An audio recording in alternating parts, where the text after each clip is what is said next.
بسم اللہ الرحمن الرحیم باب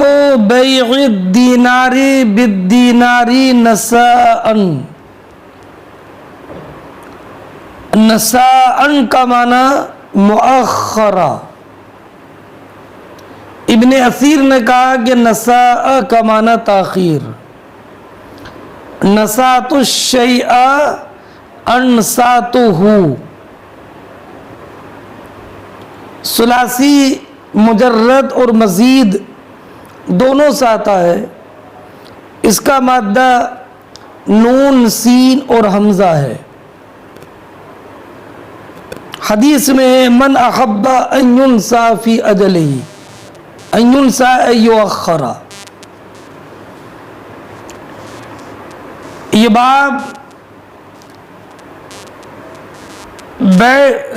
باب دینار کو دینار کے عوض ادھار بیچنے کے حکم کے بیان میں ہے۔ امام بخاری رضی اللہ تعالی عنہ نے یہ باب قائم فرمایا یہ بتانے کے لیے کہ دینار کی بے دینار کے عوض برابر بھی ہونا چاہیے، دونوں طرف سے برابر سرابر ہو اور دونوں نقد ہو، کسی بھی طرف سے ادھار نہ ہو۔ تفاضل بھی حرام ہے دینار کی بے دینار کے ساتھ کرنے میں، اور ادھار بھی حرام ہے۔ حدثنا علی بن عبد اللہ قال حدثنا ضحاک بن مخلد قال حدثنا ابن جریج قال اخبرنی عمرو بن دینار ان ابا صالح الزیات اخبرہ انہ سمع ابا سعید الخدری یقول الدینار بالدینار والدرہم بالدرہم، فقلت له فإن ابن عباس لا يقوله، فقال ابو سعید سألته فقلت سمعته من النبی صلی اللہ علیہ وسلم او وجدته فی کتاب اللہ، قال كل ذلك لا اقول وانتم عالم برسول اللہ صلی اللہ علیہ وسلم منی، ولكنني اخبرني اسامہ ان النبی صلی اللہ علیہ وسلم قال لا ربا الا فی النسیء۔ اس حدیث کے راوی 8 ہیں۔ پہلے علی ابن عبداللہ، دوسرے ابو عاصم ضحاک ابن خالد، یہ بھی امام بخاری کے شیخ ہیں، ابو عاصم ضحاک، مگر امام بخاری نے اس مقام پر ابو عاصم کی روایت علی ابن عبداللہ کے واسطے سے نقل کی ہے، اور دوسری جگہوں میں امام بخاری رضی اللہ تعالی عنہ نے بلا واسطہ ابو عاصم کی روایت نقل کی ہے۔ تیسرے ہیں عبد الملک بن عبد العزیز ابن جریج، چوتھے ہیں عمرو ابن دینار، پانچویں ہیں ابو صالح، ان کا نام ہے ذکوان زیات۔ ذکوان زیات اور سمان، ذکوان زیات سمان ان کو کہتے ہیں اس لیے کہ یہ زیتون اور گھی کوفہ لے کر جاتے تھے۔ چھٹے ہیں ابو سعید خدری، ان کا نام ہے سعد ابن مالک، ساتویں ہیں عبداللہ ابن عباس، اور آٹھویں ہیں اسامہ ابن زید رضی اللہ تعالی عنہ۔ اس روایت میں 3 صحابی ہیں، اسامہ ابن زید، عبداللہ ابن عباس اور ابو سعید خدری رضی اللہ تعالی عنہ۔ یہ حدیث پاک کا ترجمہ سننے سے پہلے ایک بات یہ ذہن نشین رکھیں کہ ایک وقت تک حضرت عبداللہ ابن عباس رضی اللہ تعالی عنہ سونے کی بے سونے کے ساتھ اور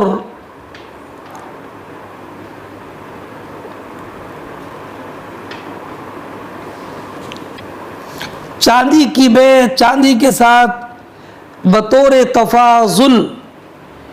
جائز سمجھتے تھے، اور عبداللہ ابن عباس رضی اللہ تعالی عنہ یہ فرماتے تھے کہ سونے کو سونے کے عوض ادھار بیچا جائے یہ سود ہے، چاندی کو چاندی کے عوض ادھار بیچا جائے یہ سود ہے، لیکن اگر نقد تفاضل کے ساتھ بیچا جائے، سونے کو سونے کے ساتھ اور چاندی کو چاندی کے عوض، تو تفاضل کے ساتھ بیچنا یہ ربا نہیں ہے۔ حضرت ابو سعید خدری رضی اللہ تعالی عنہ نے حضرت عبداللہ ابن عباس رضی اللہ تعالی عنہ سے فرمایا، سونے کی بے سونے کے ساتھ کمی بیشی کے ساتھ آپ جو جائز قرار دیتے ہیں، ایسی چاندی کو چاندی کے عوض بیچنا کمی بیشی کے ساتھ آپ جو جائز قرار دیتے ہیں، کیا آپ نے اس بارے میں نبی اکرم علیہ الصلاۃ والسلام سے سنا ہے کہ سرکار نے سونے کی بے سونے کے عوض تفاضل کے ساتھ جائز قرار دی ہو، یا چاندی کی بے چاندی کے ساتھ بطور تفاضل جائز قرار دی ہو، یا آپ نے قرآن کریم میں کوئی ایسی آیت پائی ہے؟ تو حضرت عبداللہ ابن عباس رضی اللہ تعالی عنہ نے فرمایا کہ کل ذالک لا اقول، میں اس میں سے کوئی بھی بات نہیں کہتا، نہ میں نے براہ راست نبی کریم علیہ الصلاۃ والسلام سے اس بارے میں سنا ہے، اور نہ میں نے قرآن کی آیت اس تعلق سے دیکھی ہے۔ اور عبداللہ ابن عباس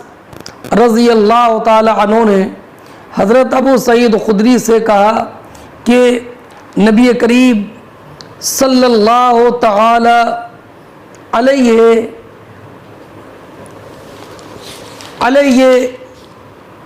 وسلم کے ارشادات کو تو آپ لوگ مجھ سے زیادہ جانتے ہیں، اس لیے کہ میں نبی کریم علیہ الصلاۃ والسلام کی حیات ظاہری میں چھوٹا بچہ تھا اور آپ لوگ بالغ کامل تھے، تو نبی کریم علیہ الصلاۃ والسلام کے ارشادات کو تو مجھ سے زیادہ آپ لوگ جانتے ہیں۔ ہاں، مجھے اسامہ ابن زید رضی اللہ تعالی عنہ نے یہ خبر دی کہ لا ربا الا فی النسیئہ، سود صرف ادھار میں ہے۔ میں نے صرف حضرت اسامہ ابن زید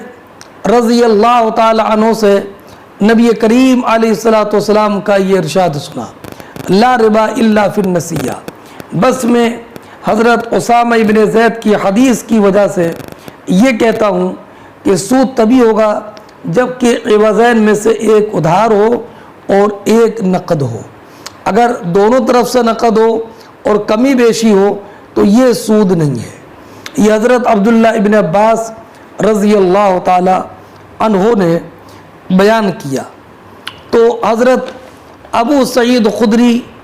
رضی اللہ تعالی عنہ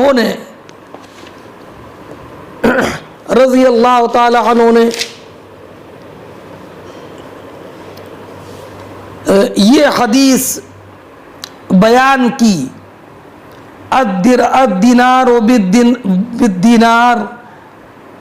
والدرہم بالدرہم مثل بمثل فمن زاد او ازداد فقد اربا، کہ گیہوں کی بے گیہوں کے ساتھ، کھجور کی بے کھجور کے ساتھ،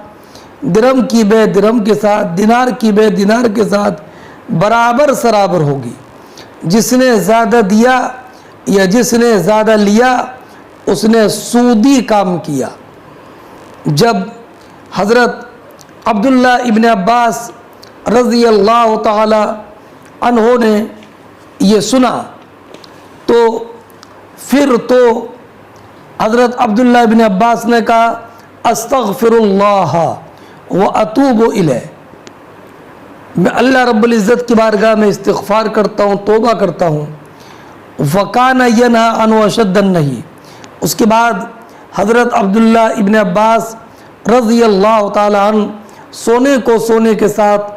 کمی بیشی کے ساتھ بیچنے سے آپ سخت منع فرماتے تھے۔ ایسی چاندی کو چاندی کے عوض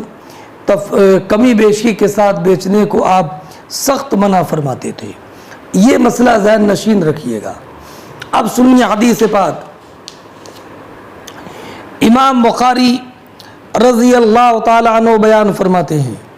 کہ ہم سے حدیث بیان کی علی ابن عبداللہ نے، انہوں نے کہا کہ ہم سے حدیث بیان کی ضحاک ابن مخلد نے، انہوں نے کہا کہ ہم سے حدیث بیان کی ابن جریج نے، انہوں نے کہا کہ مجھے خبر دی عمر ابن دینار نے، کہ ابو صالح زیات نے ان کو خبر دی کہ انہوں نے ابو سعید خدری رضی اللہ تعالی عنہ کو یہ کہتے ہوئے سنا الدینار بالدینار والدرہم بالدرہم۔ اس میں تو اتنا ہی ہے، مسلم شریف کی روایت میں یہ ہے کہ حضرت ابو سعید خدری رضی اللہ تعالی عنہ نے بیان فرمایا الدینار بالدینار والدرہم بالدرہم مثل بمثل فمن زاد او ازداد فقد اربا۔ یہ کہا کہ دینار کے عوض برابر سرابر بکے گا، اور درہم کے عوض برابر سرابر بیچنا ہے۔ من زاد او ازداد، جس نے زیادہ دیا یا زیادہ لیا، فقد اربا، اس نے سودی کام کر لیا۔ یہ حضرت ابو سعید خدری رضی اللہ تعالی عنہ نے فرمایا، اور یہ فرماتے ہوئے سنا ابو صالح زیات نے۔ تو ابو صالح زیات کہتے ہیں کہ میں نے ابو سعید خدری سے رضی اللہ تعالی عنہ سے کہا فإن ابن عباس لا یقولو، ابن عباس تو یہ نہیں کہتے ہیں، بلکہ ابن عباس تو یہ کہتے ہیں کہ اگر کمی بیشی کے ساتھ نقد خریدا تو جائز ہے۔ فقال ابو سعید، تو ابو سعید خدری رضی اللہ تعالی عنہ نے فرمایا سألتہ، میں نے عبداللہ ابن عباس رضی اللہ تعالی عنہما سے اس تعلق سے معلوم کیا تھا، اور میں نے کہا تھا کہ سمعتہ من النبی صلی اللہ علیہ وسلم، کہ آپ نے نبی کریم علیہ السلام سے سنا ہے، او وجدتہ فی کتاب اللہ، یا آپ نے کتاب اللہ میں اس تعلق سے کچھ پایا ہے؟ تو قال کل ذلک لا اقول، عبداللہ ابن عباس نے فرمایا کہ ان دونوں باتوں میں سے میں کوئی بات نہیں کہتا۔ وانتم عالم برسول اللہ منی، برسول اللہ صلی اللہ علیہ وسلم منی، کہ آپ لوگ مجھ سے زیادہ نبی کریم علیہ السلام کے ارشادات کو جانتے ہو۔ ولیکننی اخبرنی اسامہ، لیکن مجھے خبر دی اسامہ ابن زید رضی اللہ تعالی عنہما نے کہ نبی کریم علیہ السلام نے فرمایا لا ربا الا فی النسیہ، سود نہیں ہے مگر ادھار ہی میں، سود تبھی ہوگا جب کہ ادھار ہو۔ تو حضرت عبداللہ ابن عباس کی بات کو سن کر حضرت ابو سعید خدری رضی اللہ تعالی عنہ نے یہ حدیث بیان کی کہ نبی کریم علیہ الصلوۃ والسلام نے فرمایا التمر بالتمر والحنطۃ بالحنطۃ والشعیر بالشعیر والذاب بالذاب والفضة بالفضة یدا بید مثلا بمثل فمن زاد فهو الربا۔ جب حضرت عبداللہ ابن عباس نے روایت سنی ہے تو عبداللہ ابن عباس نے کہا استغفر اللہ واتوب الیہ فکان ینہا عنہ اشد النہی۔ اب ایک بات آپ یہ ذہن نشین رکھیں کہ حضرت اسامہ ابن زید رضی اللہ تعالی عنہ نے جو یہ روایت کی لا ربا الا فی النسیہ، اس حدیث کی صحت پر سارے علماء کا اتفاق ہے۔ تو حضرت اسامہ ابن زید کی حدیث سے تو یہ معلوم ہوا کہ اگر سونا سونے کے عوض نقد کمی بیشی کے ساتھ بیچا جائے تو یہ جائز ہے، اور ابو سعید خدری کی روایت آپ نے پڑھی التمر بالتمر والحنطۃ بالحنطۃ والشعیر بالشعیر والذاب بالذاب والفضة بالفضة یدا بید مثلا بمثل فمن زاد فهو ربا۔ تو اس سے یہ معلوم ہوا کہ اگر کھجور کے عوض نقد کمی بیشی کے ساتھ بیچی جائے تو یہ سود ہے، گیہوں کے عوض کمی بیشی کے ساتھ بیچا جائے تو یہ سود ہے۔ تو اس سے معلوم ہوتا کہ کمی بیشی کے ساتھ بیچا جائے تو نقد بیچا جائے تو سود ہے۔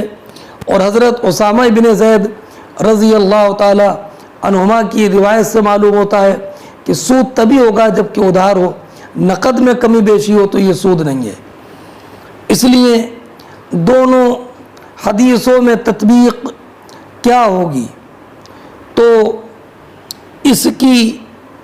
کئی تعویلیں کی گئی ہیں۔ ایک تعویل یہ کی گئی ہے کہ حضرت ابو سعید خود حضرت اسامہ ابن زید نے جو فرمایا لا ربا الا فی النسیہ، تو اس کا معنی یہ لا ربا اغلظ اشد التحریم المتواعد علیہ بالعقاب الشدید، کہ وہ ربا جس پر کہ عقاب شدید کی وعید ہے، جس کی حرمت نہایت سخت ہے، وہ ربا یہ ہے کہ ایک طرف سے ادھار ہو ایک طرف سے نقد ہو۔ جیسے کہا جاتا ہے لا عالم فی البلد الا زید، شہر میں تو عالم زید ہی ہے، یعنی جس عالم پر اعتماد کیا جائے، حالانکہ شہر میں اس کے علاوہ بھی دوسرے علماء ہوتے ہیں۔ اس لیے حضرت اسامہ ابن زید کی روایت کا مطلب یہ نہیں ہے کہ ربا تبھی ہوگا جب کہ ادھار ہو، بلکہ مطلب یہ کہ ربا اگر ایک طرف سے نقد ایک طرف سے ادھار ہو تو یہ بہت اشد تحریم اور اغلظ تحریم والا ربا ہے۔ اگرچہ تفاضل کمی بیشی کے ساتھ نقد ہو تو یہ بھی ربا ہے، مگر اشد تحریم والا ربا وہ ہے کہ ایک طرف سے نقد ہو اور ایک طرف سے ادھار ہو۔ تو یہاں پر جو فرمایا لا ربا، تو یہاں پر نفی یہ اکمل ہے۔ لا ربا میں جو لا نافیہ ہے یہ اکمل کی نفی کے لیے ہے، اصل کی نفی کے لیے نہیں ہے۔ لہذا اسامہ ابن زید کی حدیث سے مفہوماً یہ بھی معلوم ہوا کہ کمی بیشی اگر ہو، اگرچہ نقد ہو، تو وہ بھی ربا ہے اور حرام ہے۔ تو اس پر ربا الفضل پر حضرت اسامہ ابن زید کی حدیث کی دلالت مفہوماً ہوئی۔ اور حضرت ابو سعید خدری رضی اللہ تعالی عنہ کی حدیث کی دلالت ربا الفضل پر جو ہے وہ منطوقاً ہوئی، لہذا چونکہ حضرت ابو سعید خدری کی حدیث کی دلالت ربا الفضل پر منطوقاً ہے اور حضرت اسامہ ابن زید کی حدیث کی دلالت ربا الفضل پر مفہوماً ہے، اس لیے ابو سعید خدری کی حدیث کو مقدم کیا جائے گا حضرت اسامہ ابن زید کی حدیث پر، اور حضرت اسامہ ابن زید کی حدیث کو محمول کیا جائے گا ربا الاکبر پر۔ ربا الاکبر وہی ربا النسیئہ ہے۔ اور علامہ طبری نے یہ کہا کہ حضرت اسامہ ابن زید کی جو حدیث ہے لا ربا الا فی النسیہ، یہ اس حدیث کا معنی اس حدیث کو محمول کریں اس صورت میں جبکہ جنس مختلف ہو، کہ اگر جنس مختلف ہو تو اس صورت میں ربا تبھی ہوگا جبکہ ایک طرف سے ادھار ہو اور ایک طرف سے نقد ہو۔ دوسری بات، علامہ بدر الدین عینی علیہ الرحمۃ والرضوان فرماتے ہیں کہ حصر سامع کے اعتقاد کے اختلاف کے اعتبار سے مختلف ہوتا ہے، تو شاید سامع اختلاف جنس کی صورت میں بھی کم و بیشی کے ساتھ بیچنے کو نقد ربا سمجھتا تھا کہ اگر جنس مختلف ہو تو بھی کمی بیشی کے ساتھ نقد بیچنا یہ ربا ہے۔ تو ایسے مخاطب کہ جس کا اعتقاد یہ ہو کہ اگر جنس مختلف ہو جائے تو بھی نقد تفاضل کے ساتھ بیچنا ربا ہے، اس کے لیے آپ نے فرمایا، اس کے اعتقاد کا رد کرنے کے لیے لا ربا الا فی النسیئہ، کہ جب جنس مختلف ہو گئی تو ربا تبھی ہوگا جبکہ ایک طرف سے نقد ہو اور ایک طرف سے ادھار ہو۔ اور بعض علماء نے اس کا دوسرا جواب دیا کہ حضرت ابو سعید خدری رضی اللہ تعالی عنہ، حضرت ابو سعید خدری رضی اللہ تعالی عنہ کی حدیث مبین ہے اور حضرت اسامہ ابن زید کی حدیث مجمل ہے کہ لا ربا الا فی النسیہ، کہ یہ ہو سکتا ہے کہ یہ محمول ہو مختلف اجناس پر، اس لیے کہ ان میں ربا کمی بیشی کے اعتبار سے نہیں ہوتا ہے، بلکہ اگر نقد ہو اور کمی بیشی ہو تو جائز ہے۔ تو ان کی حدیث مجمل ہے اور حضرت ابو سعید خدری کی حدیث مبین ہے، تو مبین پر عمل واجب ہوگا اور مجمل کو مبین ہی پر محمول کریں گے۔ اور یا حضرت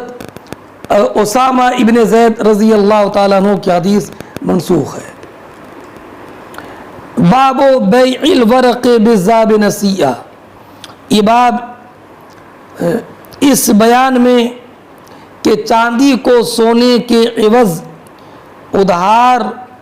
بیچنے کی کا حکم کیا ہے۔ حدثنا حفص بن عمر قال حدثنا شعبہ قال اخبرني حبیب بن ابی ثابت قال سمعت ابا المنہال قال سألت البراء ابن عازب وزید بن ارقم عن الصرفی فكل واحد منهما يقول هذا خير مني فكلاهما يقول نهى رسول الله صلی اللہ علیہ وسلم عن بیع الذهب بالورق دینا۔ فرماتے ہیں امام بخاری ہم سے حدیث بیان کی حفص ابن عمر نے، انہوں نے کہا کہ ہم سے حدیث بیان کی شعبہ نے،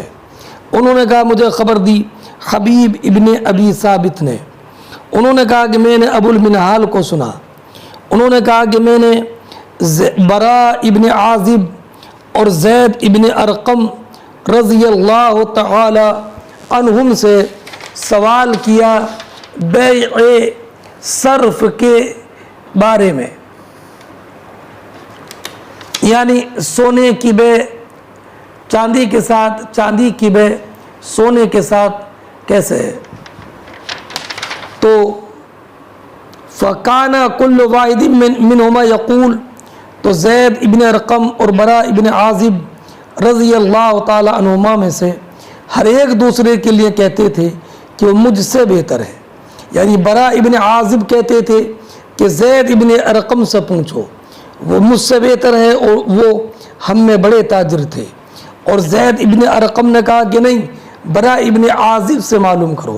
وہ مجھ سے بہتر ہے۔ یہ تھا صحابہ اکرام علیہم الرحمۃ والرضوان میں آپس میں ایک دوسرے کے ساتھ برتاؤ اور محبت کا معاملہ، اور ہر ایک اپنے لیے کتنا متواضع تھا۔ فَكِلَاهُمَا يَقُولُ، تو دونوں فرماتے تھے، دونوں کہتے ہیں کہ نہا رسول اللہ، کہ نبی کریم صلی اللہ تعالی علیہ وسلم نے سونے کو چاندی کے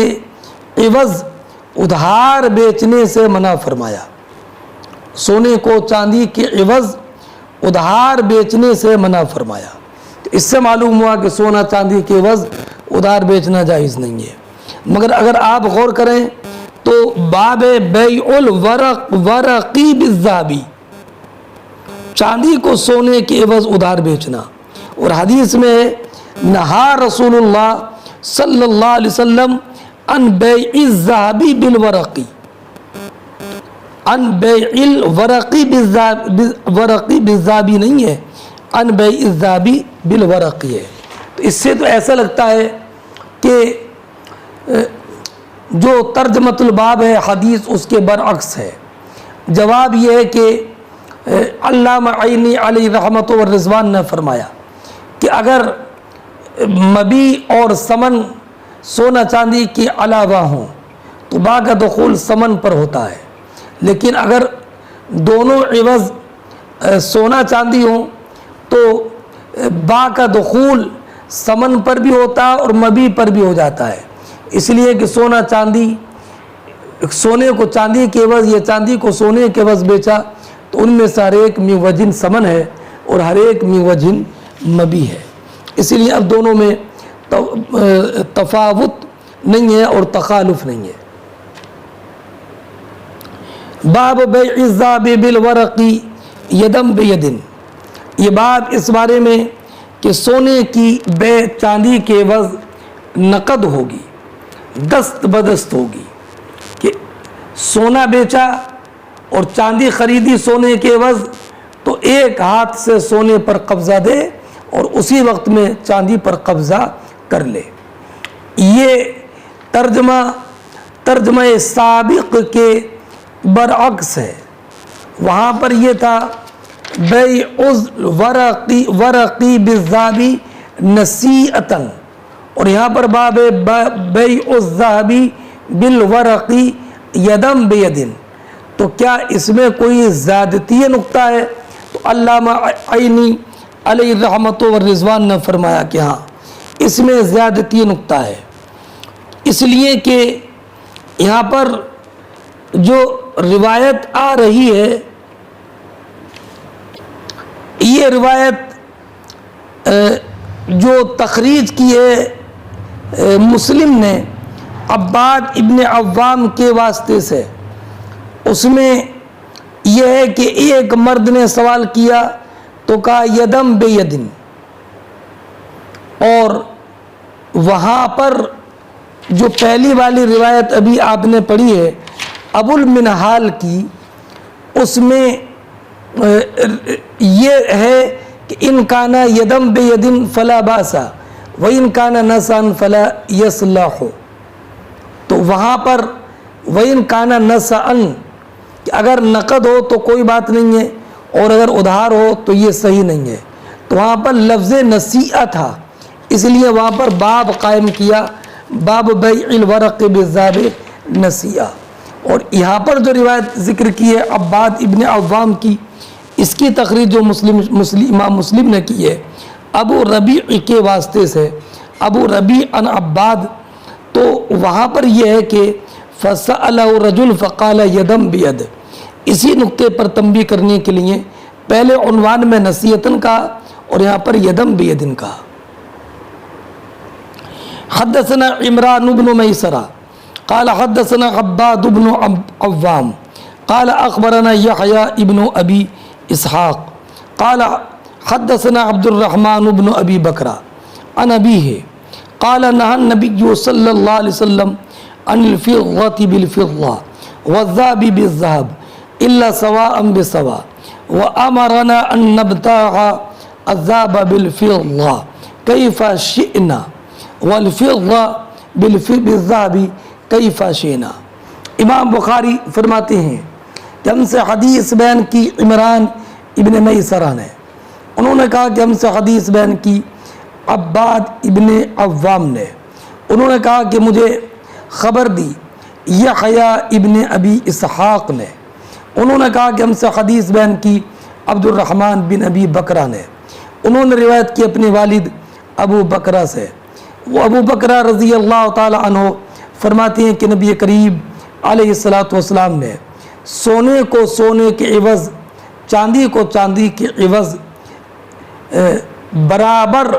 سرابر بیچنے کا حکم دیا اور کمی بیشی کے ساتھ منع فرمایا۔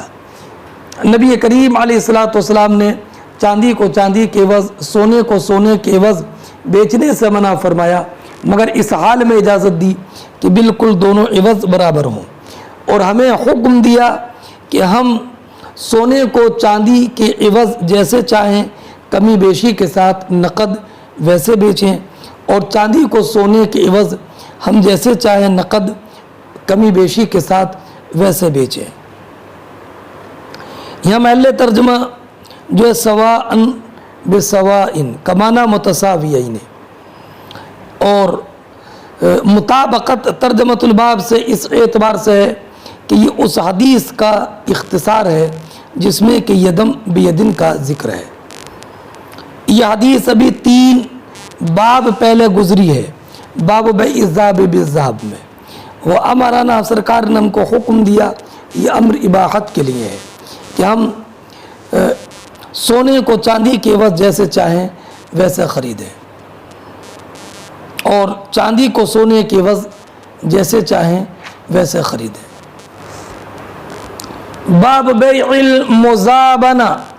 وہی بیع التمر بالثمر وبیع الزبیب بالکرم وبیع العرایا، یہ باب ہے بیع مزابنہ کے بیان میں۔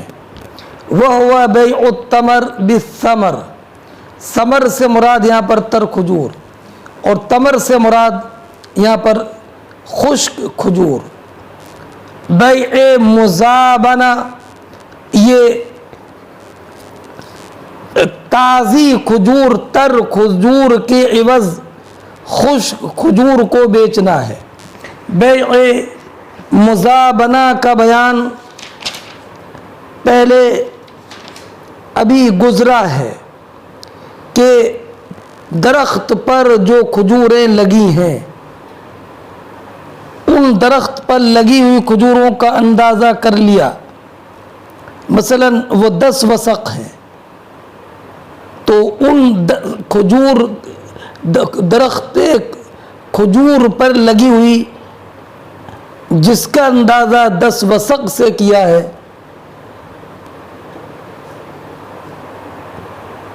10 وسق خشک کھجور کے عوض کھجور پر لگی ہوئی 10 وسق کھجور کو بیچنا، یہ بیع مزابنہ ہے۔ اور اس لیے کہ کھجور پر جو درخت پر جو کھجوریں لگی ہیں جن کا اندازہ 10 وسق کیا ہے، تو اس میں احتمال ہے کہ ہو سکتا ہے کہ وہ 10 وسق سے کم ہو یا 10 وسق سے زیادہ ہو، اس لیے جائز نہیں ہے۔ اور یہ خالی کھجور ہی کا مسئلہ نہیں ہے، بلکہ کوئی بھی پھل جو درخت پر لگا ہو اس کا ایک معینہ مقدار میں اندازہ کر کے اس کے پھل کو کٹے ہوئے پھل کے ساتھ اتنے ہی پھل کے ساتھ بیچنا یہ ممنوع ہے اور سود ہے۔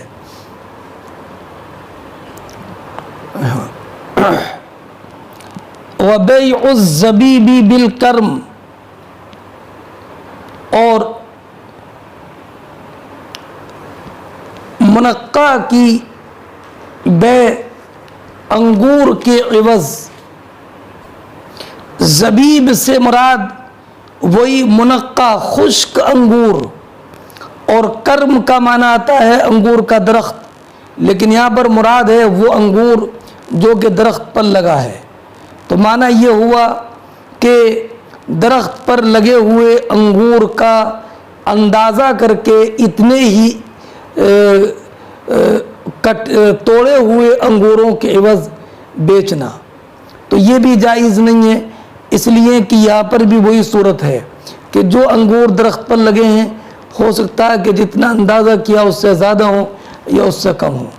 وَبَيْعِ الْعَرَايَا، اور بیع عرایا کا بیان۔ بیع عرایا کے تعلق سے پہلے بتا دیا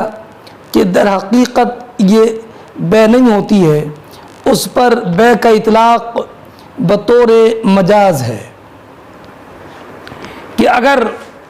کسی فقیر کو اپنے باغ کے 1-2 درختوں کی کھجوریں ہبہ کر دیں، اب وہ فقیر ان درختوں کی کھجوریں توڑنے کے لیے بار بار باغ میں آئے، جس سے باغ والے کو بھی زحمت اور فقیر کو بھی بار بار آنے میں زحمت، تو کہہ دیا کہ بھائی آپ اپنے درختوں کی کھجور کا اندازہ کر لو کتنی کھجوریں ہیں، اور اندازہ کر کے اس کو اتنی کھجوریں ایک مرتبہ دے دی جائیں۔ تو در حقیقت یہ فقیر کے ساتھ بے نہیں ہے، یہ بے نہیں ہوئی، اس لیے کہ ابھی کھجور پر جو درخت پر جو کھجوریں لگی ہیں اس پر تو ابھی قبضہ فقیر کا ہے ہی نہیں، اور جب قبضہ فقیر کا نہیں ہے تو ان کھجوروں کو کیسے بیچے گا؟ تو در حقیقت اس نے پہلے ہبہ کیا تھا، ہدیہ دیا تھا، اب اس نے اس کھجور درخت پر لگی ہوئی کھجوروں کے عوض بدلے میں اس نے کٹی ہوئی کھجور الگ سے اس کو ہبہ کر دی، تو گویا کہ یہ تبرع ہوا، ہدیہ دینا ہوا، یہ بے نہیں ہے، لیکن چونکہ اس کی ظاہری صورت بے کی ہے اس لیے مجازن اس کو بے کہا جاتا ہے۔ قال انس نہى النبی صلی اللہ علیہ وسلم عن المزابنہ والمحاقلہ، انس رضی اللہ تعالی عنہ فرماتے ہیں کہ نبی اکرم صلی اللہ تعالی علیہ وسلم نے مزابنہ اور محاقلہ سے منع فرمایا۔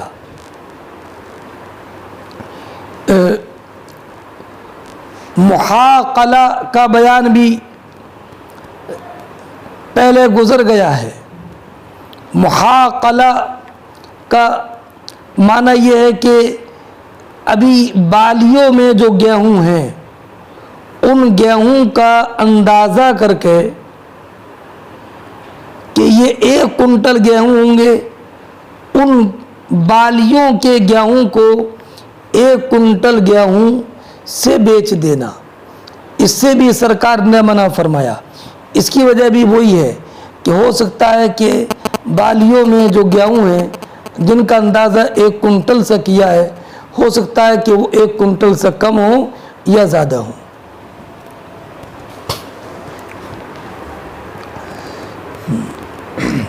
حدثنا یحییٰ ابن بکیر قال حدثنا اللیث عن عقیل عن ابن شہاب قال اخبرنی سالم بن عبد اللہ عن عبد اللہ بن عمر ان رسول اللہ صلی اللہ علیہ وسلم قال لا تبيعوا الثمر حتى يبدو صلاحه ولا تبيعوا الثمر بالتمر۔ امام بخاری رضی اللہ تعالی عنہ بیان فرماتے ہیں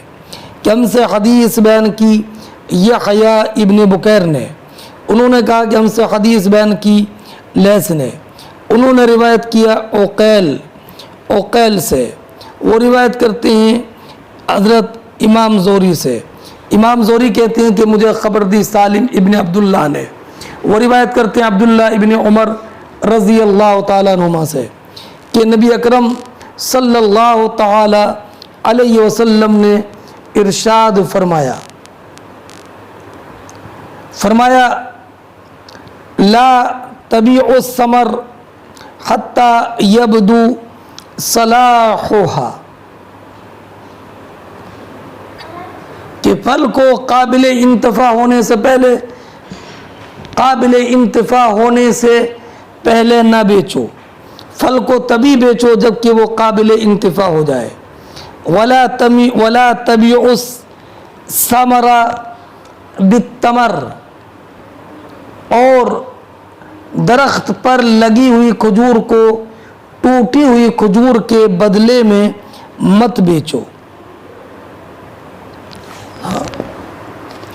پھل کو تبھی بیچو جب کہ وہ قابل انتفاع ہو جائے۔ قابل انتفاع ہونا ہر درخت کا، ہر پھل کا اپنی نوعیت کے اعتبار سے الگ الگ ہوتا ہے۔ مثلا اگر انگور کالا ہے تو اس کا قابل انتفاع ہونا یہ ہے کہ وہ مائل بسیاہی ہو جائے، اور اگر سفید ہے تو وہ مائل بسفیدی ہو جائے اور اس میں کچھ پکا پن آ جائے۔ ایسے ہی آم کا قابل انتفاع ہونا یہ ہے کہ وہ کسی بھی طریقے سے استعمال ہونے لگے۔ گیہوں کا قابل انتفاع ہونا یہ ہے کہ اس کا دانہ سوکھ جائے، تو یبدو صلاح ظاہر ہو جائے، تو اس کی کوئی حد متعین نہیں ہے، بس مراد یہ ہے کہ وہ قابل انتفاع ہو جائے۔ اب اگر پھل قابل انتفاع ہونے سے پہلے بیچا اور اسی وقت میں اس پھل کو کاٹنے کی شرط لگا دی تو یہ بیع بالاجماع صحیح ہے۔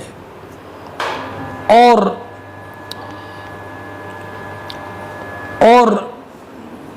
اگر ابھی پھل قابل انتفاع نہیں ہوا، بیچ دیا اور شرط یہ لگا دی کہ ابھی درختوں پر باقی رکھے گا، تو بیع بالاجماع باطل ہے۔ اس لیے کہ بسا اوقات ایسا ہوتا ہے کہ پھل قابل انتفاع ہونے سے پہلے ہی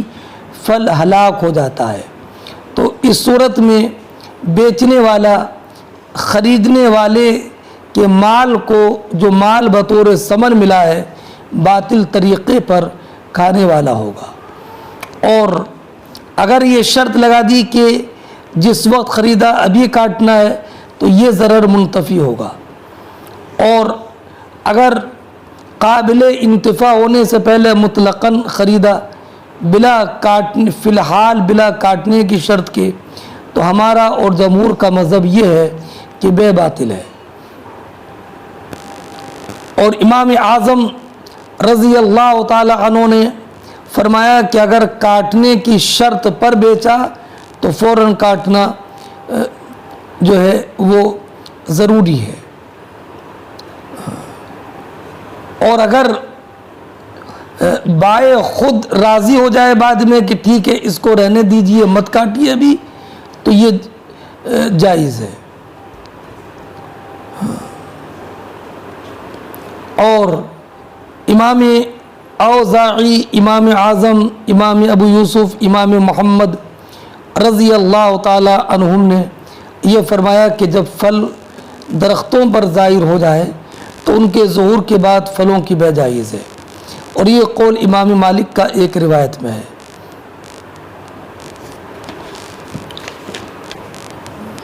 وہ حدیث پاک ہے جو بخاری شریف میں حضرت عبداللہ ابن عمر سے مروی ہے کہ ان رسول اللہ صلی اللہ علیہ وسلم قال من باع نخلا قد ابرت فثمرتها للبائع الا ان يشترط المبتاع، کہ جو انسان کھجور بیچے اس حال میں کہ اس کے پھل ظاہر ہو چکے ہوں، اس کا پھل بائع کے لیے ہے مگر یہ کہ مشتری شرط لگا دے۔ اس حدیث سے استدلال اس طور پر ہے کہ اس حدیث میں کھجور کے پھل کھجور کا درخت بیچنے والے کے لیے قرار دیے ہیں، مگر جب کہ خریدار شرط لگا دے، تو اگر خریدار نے شرط لگا دی تو اس کے پھل شرط لگانے کی وجہ سے اسی مشتری کے ہو جائیں گے۔ تو اس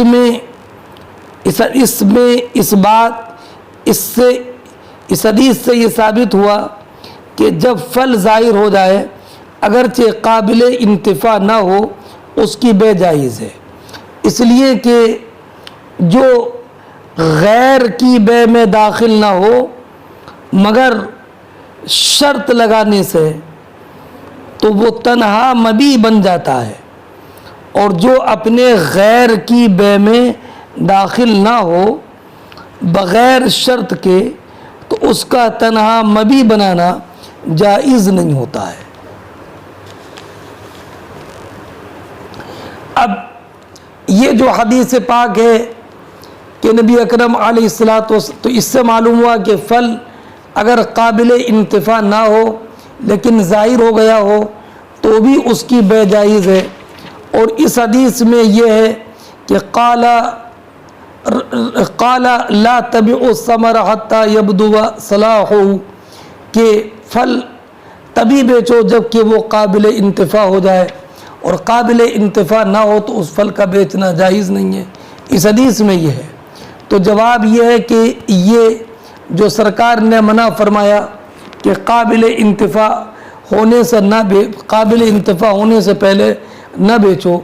یہ نئی تحریم کے لیے نہیں ہے بلکہ یہ بطور مشورہ کے ہے،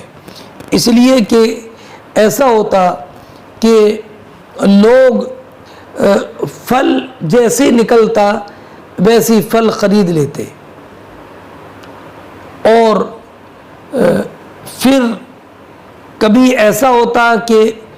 وہ پھل کبھی ضائع ہو جاتا، کبھی جھڑ جاتا، کبھی اسے بیماری لگ جاتی، تو پھر بائع اور مشتری اس آپس میں جھگڑتے۔ تو نبی کریم علیہ الصلوۃ والسلام نے ان کے قطع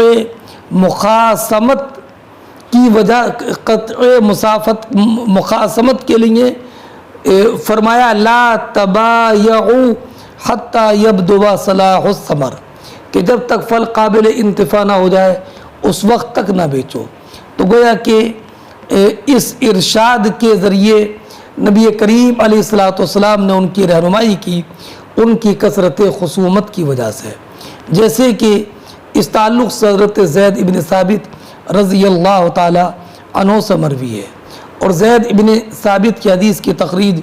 امام طحاوی نے کی ہے۔ تو اس سے معلوم ہوا کہ قابل انتفاع ہونے سے پہلے پھل کی بے کی ممانعت ان کے قطع مخاصمت کی وجہ سے تھی۔ اصل ممانعت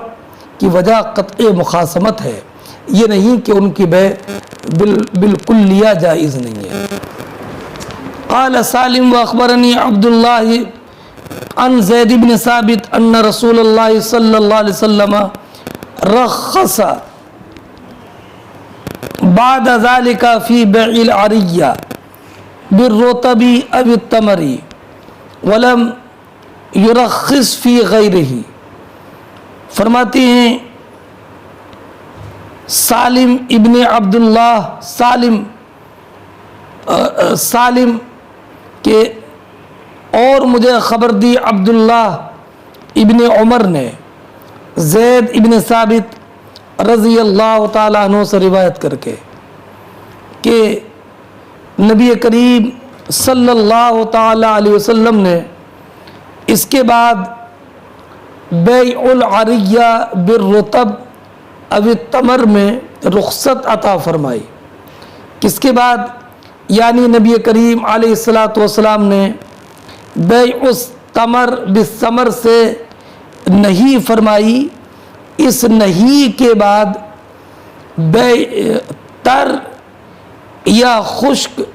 کھجوروں کی عوض عریہ کی بے میں رخصت عطا فرمائی،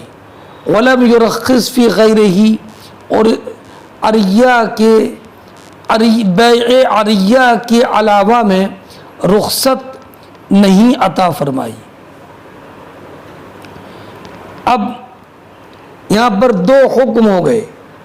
پہلا حکم تو یہ کہ نبی کریم علیہ الصلاۃ والسلام نے تر کھجور کے عوض خشک کھجور کی بیع مزابنہ سے منع فرمایا، ایک تو یہ۔ دوسرا حکم یہ ہے کہ بیع عریہ، کہ تر یا خشک کھجوروں کے عوض بیع عریہ میں رخصت عطا فرمائی۔ ایک بات علامہ عینی علیہ رحمت و رضوان نے فرمایا کہ حضرت زید ابن ثابت رضی اللہ تعالی عنہ کا یہ جو ارشاد ہے کہ نبی اکرم علیہ الصلاۃ والسلام نے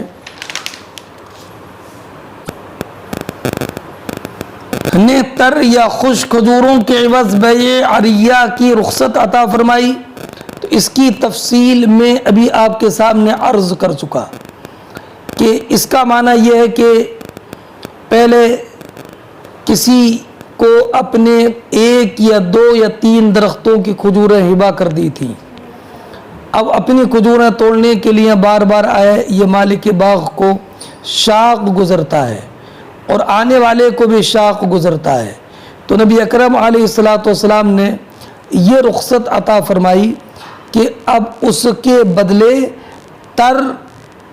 تازہ ٹوٹی ہوئی یا خشک کھجوریں دے دے۔ تو میں نے بتایا کہ یہ بے نہیں ہے، حقیقتاً بے نہیں ہے، اس لیے کہ درخت والی کھجوروں پر تو ابھی فقیر کا قبضہ ہی نہیں ہوا ہے، تو یہ بے کیسے ہو جائے گی؟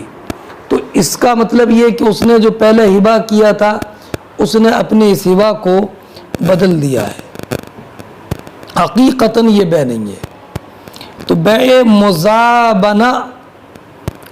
مطلقاً ممنوع ہے، یہ صورت بیع مزابنہ کی ہے ہی نہیں، بلکہ بیع کی صورت نہیں ہے، اس کو بے کہنا بطور مجاز ہے۔ اب رہا ایک اعتراض کہ ہبہ اور عطیے میں تو رخصت کو کوئی دخل ہی نہیں ہے، اور رخصت تو اسی شے میں ہوتی ہے جو پہلے سے ممنوع ہو، تو اگر عریہ بے نہیں ہے اور مزابنہ کی شکل نہیں ہے تو پھر رخص بعد ذالک فی بیع العریہ کا کیا معنی ہوگا؟ اس کا مطلب یہ کہ یہ بھی بیع مزابنہ ہی کی صورت ہے، لیکن نبی کریم علیہ الصلاۃ والسلام نے اس کی رخصت عطا فرمائی ہے۔ علامہ عینی علیہ رحمت و رضوان نے فرمایا اس میں رخصت کا معنی یہ ہے کہ جب انسان اپنے کسی درخت کے پھل کو کسی کو ہبہ کر دے تو گویا کہ اس نے یہ وعدہ کر لیا کہ وہ اس درخت کے پھل اس کو سپرد کرے گا، اور یہ درخت کے پھل توڑ کر اس پر قبضہ کرنے کا اس کو اختیار دے گا، اور مرد پر یہ ہے کہ جو وعدہ کرے اسے پورا کرے، اگرچہ اس طور پر کیا ہوا وعدہ پورا کرنا لازم نہیں ہے۔ تو اب اس پر یہ وعدہ پورا کرنا تھا کہ اپنے درخت سے پھل توڑنے کی اس کو بار بار اجازت دے، وہ پھل جو اس کو ہبہ کیے ہیں، تو نبی کریم علیہ الصلاۃ والسلام نے ہبہ کرنے والے کو رخصت دے دی کہ جو اس نے ہبہ کیے تھے ان کو روک لے، اور اس کی جگہ اور اس کے بدلے اسی کے اندازے کے برابر ٹوٹے ہوئے پھل اس کے بدلے میں دے دے، تو یہ کوئی گناہ بھی نہیں ہوگا اور یہ وعدہ خلافی بھی نہیں ہوگی۔ اس اعتبار سے یہ موضع رخصت ہے، اور یہ مطلب ہے نبی کریم علیہ الصلاۃ والسلام کے ارشاد کا کہ فقط کہ رخص بعد ذلك فی بیع العریہ بالرطب او بالتمر۔ اب رہا یہ کہ عریہ کا نام بیع کیوں رکھا، تو یہ پہلے بتا دیا چونکہ یہ ایک بیع کی شکل میں ہے کہ جس درخت کے اس نے پھل ہبہ کیے تھے اسی پھلوں کی بمقدار اس نے ٹوٹے ہوئے پھل دیے ہیں، تو چونکہ یہ بیع کی شکل میں ہے اس وجہ سے اس کا نام بیع رکھا گیا، اس وجہ سے نہیں کہ یہ حقیقتاً بیع ہے۔ آپ خود دیکھو کہ چونکہ اس کا بھی قبضہ نہیں ہے، اس جس کو ہبہ کیا ہے اس نے بھی قبضہ کیا نہیں ہے، تو وہ تو ابھی بیچنے کا مالک ہی نہیں ہے۔ اور دوسری بات یہ کہ اگر اس کو بیع مانا جائے تو یہاں پر جو کھجور دے رہا ہے وہ کٹی ہوئی وہ نقد ہے، اور جو کھجور درخت پر ہے وہ ادھار ہے، تو یہ بیع التمر بالثمر الی اجل ہوا، وَأَنَّهُ لَا يَجُوزُ بِلَا خِلَافٍ، اور یہ بلا اختلاف سب کا اتفاق ہے کہ جائز نہیں ہے۔ تو اس کا جواز اس بات کی دلیل ہے کہ یہ عریہ جس کی رخصت دی گئی ہے یہ حقیقتاً بیع نہیں ہے۔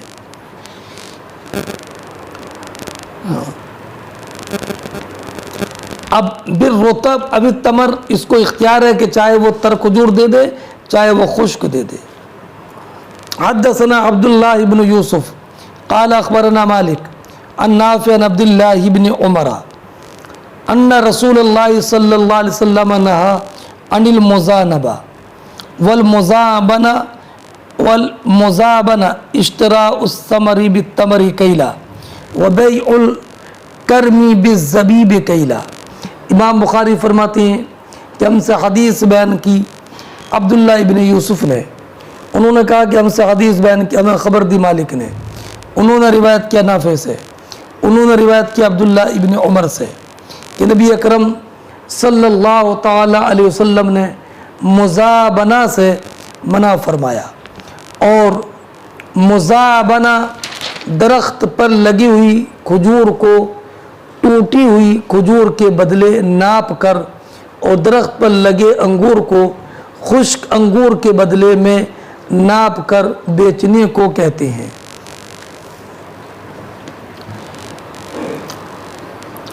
اس حدیث کے راویوں پر آپ ایک نظر ڈالیں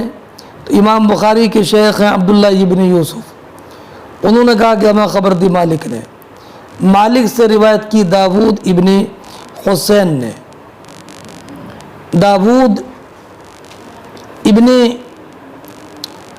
حسین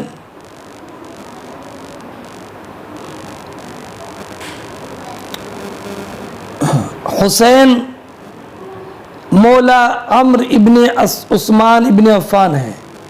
ان کا انتقال 135 ہجری میں ہوا۔ انہوں نے روایت کی ابو سفیان سے، ابو سفیان اپنی کنیت کے ساتھ مشہور ہیں، یہاں تک کہ حاکم نے کہا کہ ان کا نام معلوم نہیں ہے، اور بعض نے کہا کہ ان کا نام قزمان ہے، قزمان۔ اور یہ روایت یہ ابو سفیان مولا ہیں ابن ابی احمد کے، ابن ابی احمد عبداللہ ابن ابی احمد ابن جہش اسدی ہیں، یہ زینب بنت جہش ام المومنین کے بھتیجے ہیں۔ اور واقدی نے بتایا کہ ابو سفیان بنی عبد الاشل کے آزاد کردہ غلام تھے، عبداللہ ابن ابی احمد کے ہم نشین تھے، تو ان کی نسبت انہی کی طرف ہونے لگی اور مولا ابن ابی احمد کہلائے۔